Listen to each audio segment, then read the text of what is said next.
Assalamualaikum warahmatullahi wabarakatuh. Alhamdulillahirabbil alamin wassalatu wassalamu ala asrofil anbiya'i wal mursalin sayyidina wa maulana Muhammadin wa ala alihi wa ashabihi ajma'in, amma ba'du.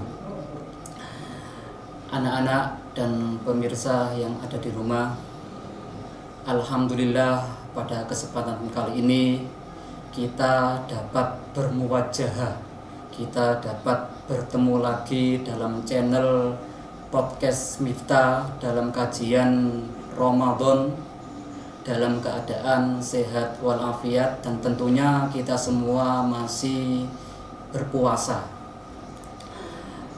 Anak-anakku dan para pemirsa yang ada di rumah, selanjutnya dengan ungkapan, dengan bacaan Allahumma sholli ala Sayyidina Muhammad, mari kita selalu lantunkan untuk beliau Nabi aku Muhammad sallallahu alaihi wasallam, dengan harapan apa yang kita inginkan, apa yang kita hajatkan bisa tercapai, dan tentunya dengan doa itu, dengan bacaan sholawat itu kita bisa bertemu dengan beliau Nabi aku Muhammad sallallahu alaihi wasallam di jannahnya Allah kelak. Amin amin ya rabbal alamin. Anak-anakku dan pemirsa yang sedang menyaksikan, pada kesempatan hari ini saya akan menyampaikan sebuah kutipan dari kitab Nashaikhul Ibad yang berjudul atau yang bertema larangan berkeluh kesah. Nah, kitab Nashaikhul Ibad ini adalah kitab karya anak bangsa kita, anak bangsa Indonesia sendiri, yakni Syekh Nawawi Al-Bantani. Untuk mempersingkat waktu, mari kita mulai pengajian Ramadan pada sore hari ini, dan kami mohon anak-anak dan pemirsa yang sedang menyaksikan untuk ikhlas dan tetap tenang selagi memperhatikan dan menyemak, karena guru saya pernah berkata, ana korek wa antum same wallahu hadi. Saya yang membacakan, engkau yang mendengarkan, dan Allah akan menunjukkan. Ya, meskipun kalian semuanya tidak paham, tapi insya Allah Allah akan menunjukkan jalan kebenaran tersebut. Nah, sebelum itu mari kita membaca Al-Fatihah, terutama kita hadiahkan kepada Syekh Nawawi Al-Bantani, dan kita hadiahkan kepada kedua orang tua kita yang sudah meninggal ataupun yang masih hidup, dan kepada guru-guru kita, dan selanjutnya untuk semua hajat kita. Ala hadiniyah wa ala kulli niyatin sholihatin wa bi syafaati Nabi Muhammad sallallahu alaihi wasallam. Al-Fatihah.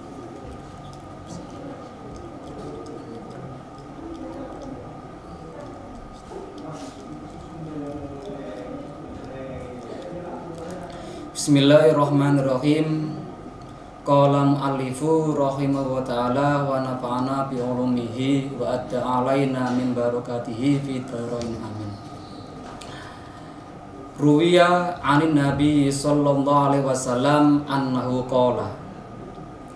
Pada hadis ini, kitab Nashaikhul Ibad itu terdiri dari beberapa hadis dan beberapa ungkapan sahabat.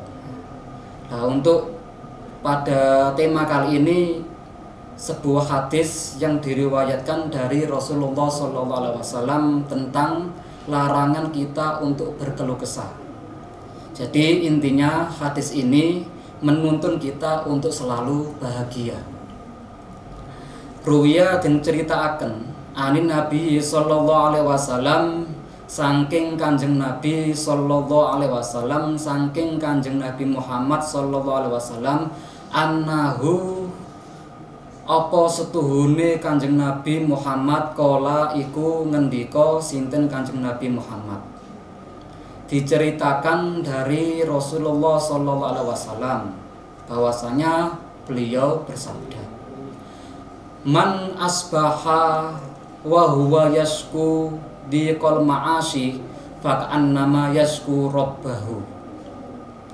Man utawi sapane wong asbaha iku manjing isu-isuan sapa man aidakhala tegese manjing sapa man fi waktu sobahi ing dalem waktu isu utawa waktu subuh.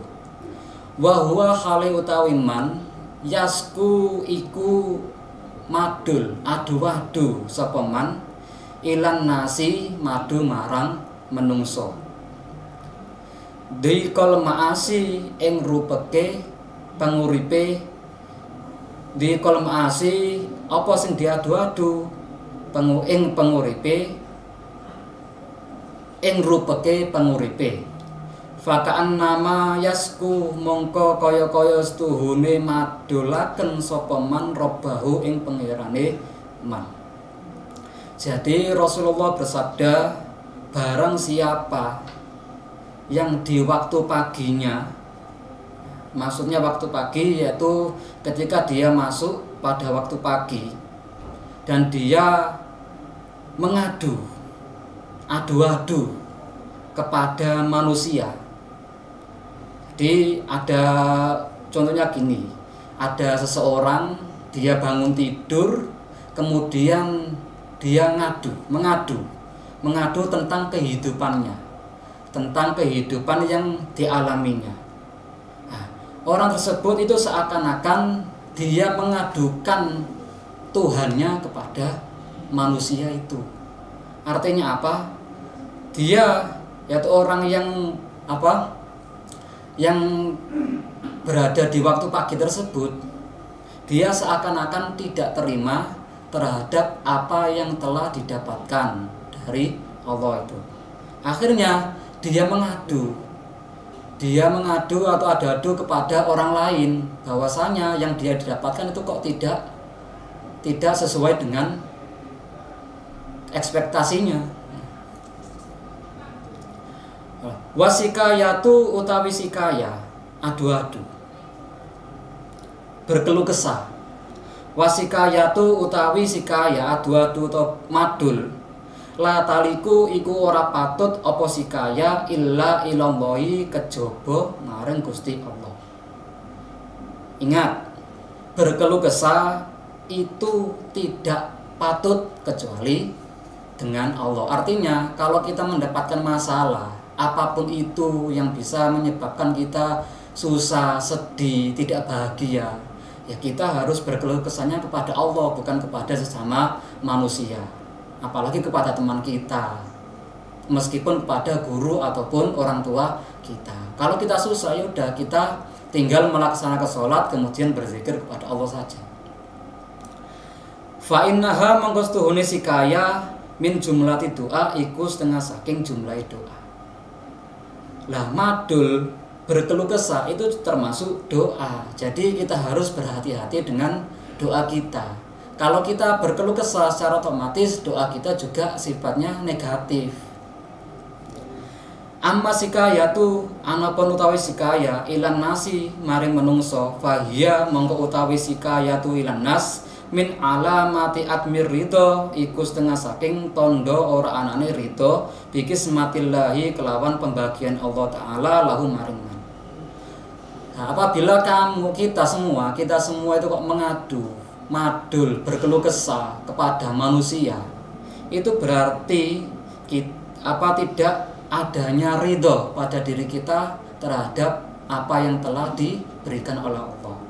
Contohnya, kita diberi rezeki semisal pada hari ini kita diberi rezeki uang 10.000, tapi kita tidak terima, ya berarti kita tidak terima pada apa yang telah diberikan oleh Allah.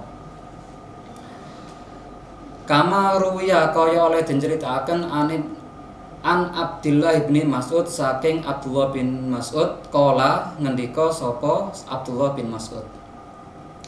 Kala ngendika Rasulullah sinten Rasulullah sallallahu alaihi wasallam. Nah, ketika ada seseorang, semisal ada seseorang yang terdapat pada contoh di atas. Nah, ini Rasulullah langsung tegas bertindak.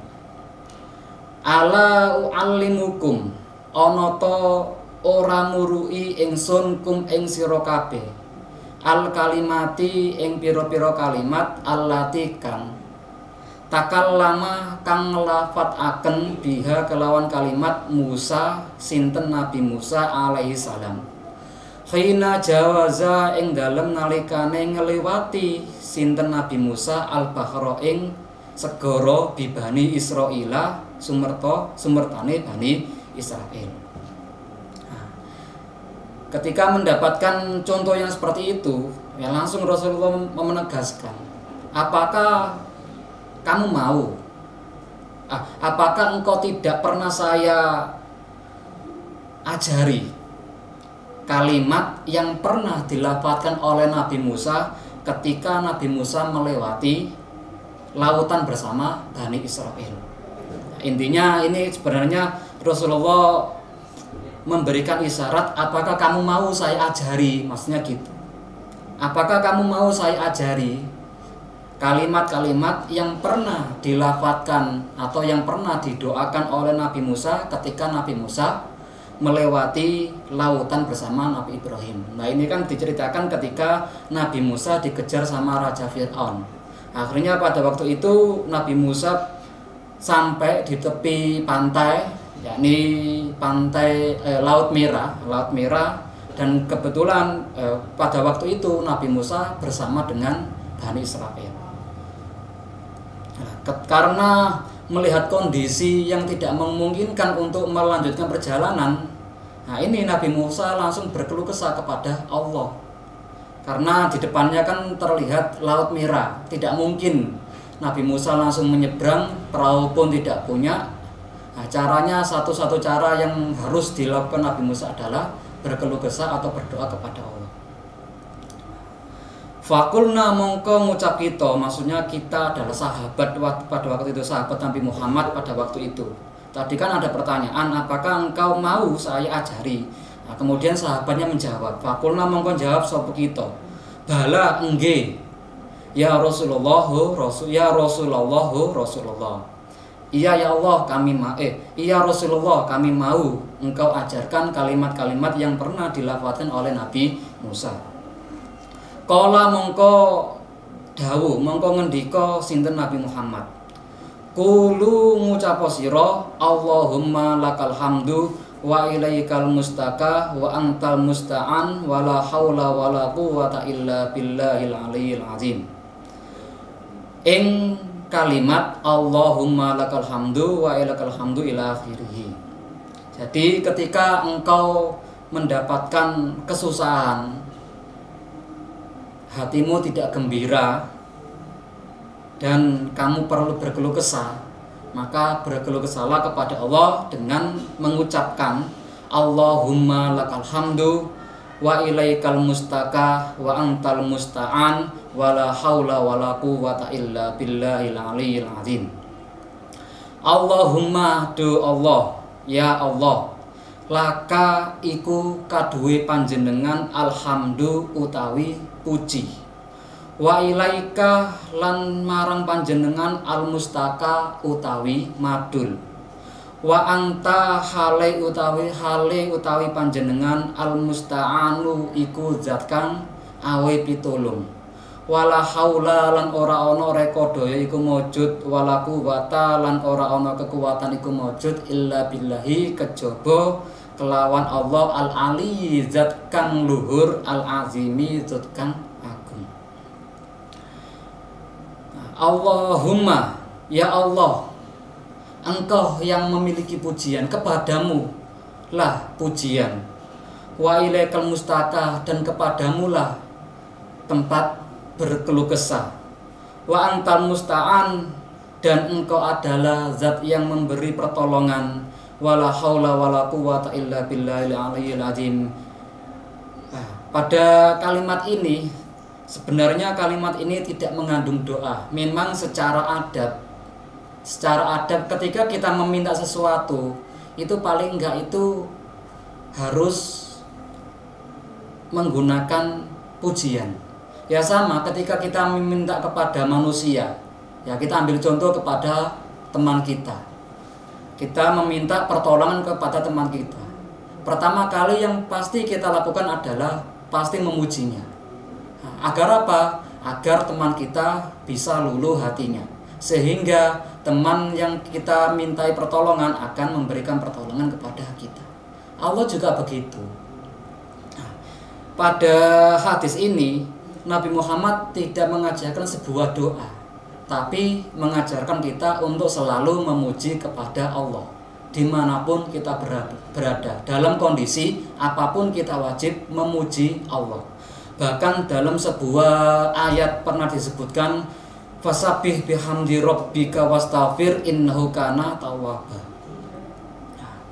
Ketika kita dalam keadaan berdosa, apabila kita mau bertobat, kita memuji Allah, itu merupakan termasuk cara kita untuk bertobat kepada Allah. Dan memuji Allah itu tidak hanya ketika kita bersusah saja atau bergembira saja, tetapi setiap waktu. Dalam sebuah ayat juga disebutkan, fasabbih bihamdi rabbika hina taqum.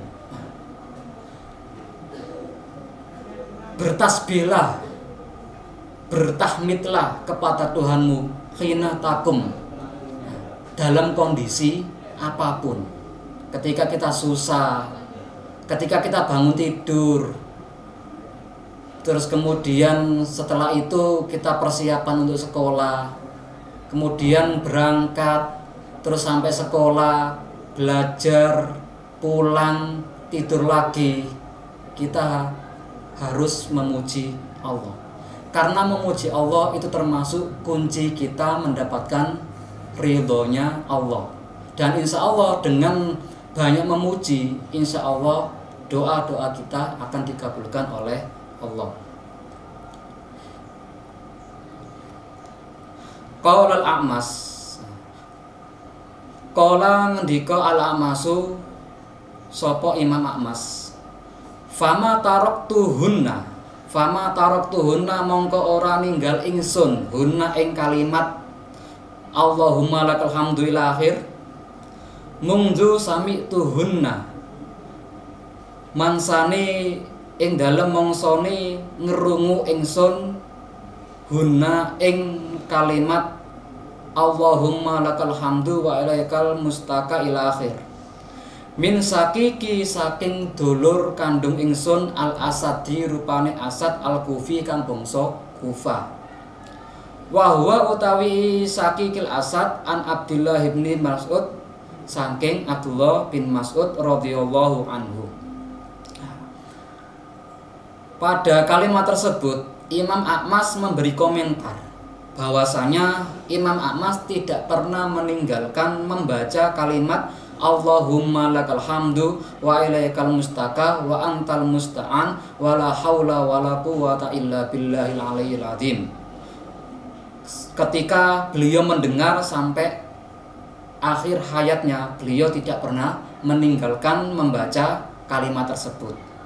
Dan kalimat tersebut didapatkan dari saudara kandungnya yang bernama Asad Al-Kufi. Dan saudaranya tersebut menerima doa tersebut dari Abdullah bin Mas'ud radhiyallahu an. Artinya doa yang telah diterima oleh Asad, oleh A'mas itu jelas sanadnya, rentetannya itu jelas. Insya Allah kalau kita mau mengamalkan doa ini, insya Allah silsilah atau sanad kita sudah jelas.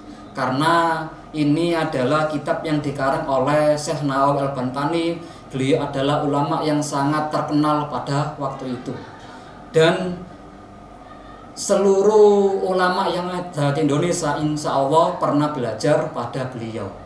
Dan kita insya Allah yang mengaji, yang mengisi podcast ini insya Allah memiliki guru yang memiliki sanad yang sampai pada Rasulullah. Jadi jangan khawatir ketika mengamalkan kalimat ini. Qala al-A'masu, qala ngendika al-A'masu sapa A'mas ata tekoni ing ingsun atin sapa wong kang teko. Fil manami ing dalem turu. Artinya ketika dia tidur, A'mas tadi didatangi seseorang. Dalam satu riwayat yang mendatangi ini adalah malaikat Ridwan. Dalam satu riwayat. Tapi dalam riwayat lain Nabi Muhammad. Dalam riwayat lain ya seorang malaikat, tapi tidak disebutkan malaikat ini malaikat siapa. Faqala mengendika sapa Atin, orang yang datang tersebut itu berkata kepada Akmas, ya Sulaiman, ho Sulaiman. Nah, namanya Akmas itu adalah Sulaiman al-Akmas. Jadi orang dulu atau orang Arab itu sudah biasa dipanggil julukannya atau lakopnya itu biasa.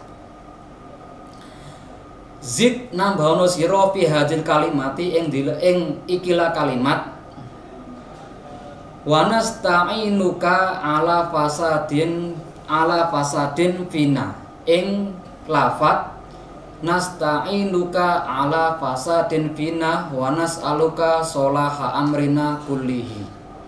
Jadi Imam Akmas itu dianjurkan atau diperintah untuk menambahkan kalimat yang disebutkan tadi dengan tambahan wa nasta'inuka ala fasadin ila akhirih. Wa nasta'inuka lan nyuwun tolong ingsun ka ing panjenengan Allah ala fasadin ing atase kerusakan fina ing dalem awak ingsun.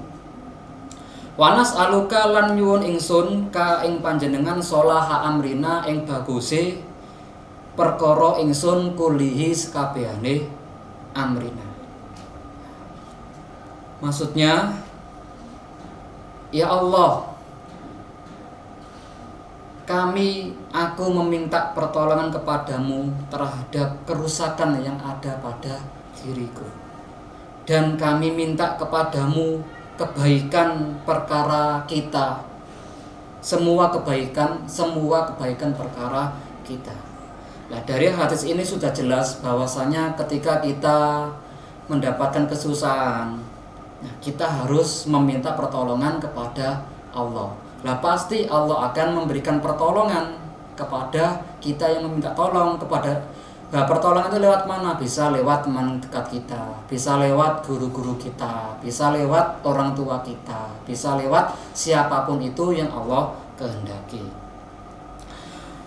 Terus ini kelanjutan hadis yang tadi, waman asbaha li umuri dunya hazinan faqad asbaha sakhiton alallah. Waman asbaha, waman utawi sapane wong asbaha iku manjing esuk sapa man, aida khala tegese manjing sapa man fil sabahi ing dalem esuk li umuri dunya krana perkara donya hazinan hale susah faqad asbaha mongko temen-temen isu-isuan sapa man sahiton hale moring-moring alallahi ing atase Allah. Pada hadis ini Rasulullah menegaskan kembali, mengancam kepada seseorang, barang siapa yang di waktu paginya dia disibukkan urusan dunia dan dia dalam keadaan susah, tangi isu, lesu, lemes, galau, faqad asbaha sakhitan Allah, sesungguhnya dia marah kepada Allah. Sebenarnya dia itu siapa kok bisa marah kepada Tuhan yang telah menciptakannya?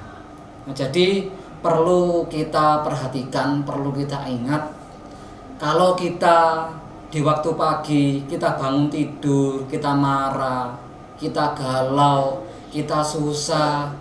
Di waktu pagi kita mau sarapan, ibu kita tidak menyiapkan. Sekarang puasa waktu sahur ternyata ibu kita tidak bangun karena ibu kita tidak puasa dalam keadaan haid. Kita marah, kita galau. Terus tadi malam ada undian semisal. Tadi malam ada kita lomba. Terus kita kalah, kita tidak bisa tidur, akhir paginya galau. Dan ingat, sebenarnya itu pada waktu pagi, pada waktu itu sebenarnya kondisi kita adalah marah kepada Allah. Dan itu tidak layak untuk kita, karena kita sebagai hamba yang harus taat kepada Allah, dan kita harus memuliakan Allah. Wal makna utawi maknane man hazana ala umurid dunya iku man hazana ala umurid dunya. Man utawi sapane Allah hazana iku susah sapa man ala umurid dunya ing ngatasé perkara donya. Faqat ghadiba mongko teman-teman muring-muring sapa man alallahi ing ngatasé Allah. Faqat ghadiba mongko teman-teman bendo sapa man alallahi ing ngatasé Allah. Nah, barang siapa yang susah karena selalu memikirkan urusan dunianya, maka sesungguhnya orang tersebut tidak suka atau marah kepada Allah. Li'annahu kronos done man lam yarada iku ora ridho sapa man bi qadaillahi kelawan qadane Allah. Ya karena memang orang itu tidak ridho kepada qadanya Allah, tidak terima terhadap keputusannya Allah. Walam yasbir lan ora sabar sapa man ala balaihi ing atase cobane man, dan dia tidak mau sabar terhadap cobaan yang telah didapatkan. Walam yu'min lan ora iman sapa man, orang imani sapa man bi qadrihi kelawan qadare man. Li anna kulla ma kronos tone barang waqa ketumiba fit apa ma fi dunya ing dalem donya fa huwa mangko utawi ma bi qadaillahi iku kelawan qadai Allah taala wa qadrihi lan qadare Allah taala. Perlu kita ingat bahwasanya segala sesuatu yang ada di dunia ini, keadaan apapun itu tidak lepas dari qada dan qadarnya Allah. Apa sih qada dan qadar itu? Qada adalah keputusan, ketetapan yang Allah buat pada zaman azali. Nah, zaman azali ini adalah zaman sebelum Allah menciptakan segala sesuatu. Kalau sekarang mungkin qada adalah rencana manusia. Kalau qada itu rencana Allah. Sedangkan qadar adalah wujud dari qada tersebut. Jadi realisasi dari apa yang sudah Allah tetapkan pada zaman azali itu disebut qadar. Saya duduk di sini, saya mengaji Ramadan, terus kalian mengikuti pengajian pada sore hari ini, itu adalah qadar Allah. Dan sebelumnya, sebelum kita diciptakan, sebelum adanya alam semesta, itu Allah sudah menetapkan di Lauhul Mahfuz catatan pada hari ini, pada sore hari ini kita berada di sini. Jadi gambarnya seperti itu. Dan kita sebagai hamba Allah tidak boleh mengingkari qada dan qadarnya Allah. Bahkan Allah sendiri menegaskan dalam surat Al-Maidah ayat 5. Wa may yakfur bil imani faqad habita amaluhu wa huwa fil akhirati minal khasirin. Fa huwa fil akhirati minal khasirin. Barang siapa yang kufur itu berarti tidak mengimani. Bil imani kelawan iman. Ya, mengimani qada dan qadar. Faqad habita amaluhu wa huwa fil akhirati minal khasirin. Maka sia-sia amal mereka dan di akhirat dia termasuk orang-orang yang rugi. Kalau kita tidak beriman, ya meskipun iman kepada siapapun, kepada Allah, kita tidak beriman kepada Allah, kepada malaikat, kepada kitab Allah, kepada Rasul, kepada hari kiamat, kepada qada dan qadar, amalan kita akan sia-sia. Meskipun setiap harinya kita melaksanakan sholat, kita melaksanakan puasa, tarawih kita selalu mengerjakan tarawih, puasa kita tidak bolong, kita selalu berpuasa, dan kita selalu mengerjakan sholat 5 waktu, sholat sunnah kita kerjakan, Sholat tahajud kita kerjakan, sholat duha kita kerjakan, kita selalu beramal, kita selalu berzakat, itu akan sia-sia apabila kita tidak beriman kepada Allah, kepada kitab, sampai kepada qada dan qadar. Nah, anak-anakku dan pemirsa yang ada di rumah yang sedang menyaksikan, oleh karena itu marilah, mumpung kita masih dalam kondisi yang sehat, dalam kondisi yang masih hidup, apalagi sekarang kita masih berada di bulan suci Ramadan, marilah kita gunakan waktu ini untuk berzikir, untuk bermuwajahah kepada Allah. Kita sampaikan apa yang menjadi keluh kesah kita, apa yang menjadi permasalahan kita di dunia. Kalau kita tidak punya uang, mintalah kepada Allah. Dan semua masalah yang kita dapati di dunia ini, ayo kita sampaikan kepada Allah. Kita berkeluh kesah kepada Allah lewat berdoa, lewat melaksanakan ibadah-ibadah, melaksanakan perintah-perintah Allah, dan menjauhi segala larangan-larangannya Allah. Anak-anakku dan pemirsa yang ada di rumah, mungkin ini yang bisa saya sampaikan. Saya sangat berharap sekali apa yang menjadi beban kita di dunia kita kembalikan kepada Allah, dan Allah pasti akan memberikan keringanan kita di dunia dan di akhirat. Sebagaimana dalam surat Al-Insyirah, innamal usri yusra, sesungguhnya dalam keadaan susah pasti ada kemudahan bagi kita, dan itu adalah janji Allah, dan kita wajib untuk percaya, dan kita wajib untuk husnuzon. Pasti suatu hari nanti Allah akan memberi kemudahan bagi kita. Wallahul muwaffiq ila aqwamit thoriq, wallahu a'lam bissawab. Wassalamualaikum warahmatullahi wabarakatuh.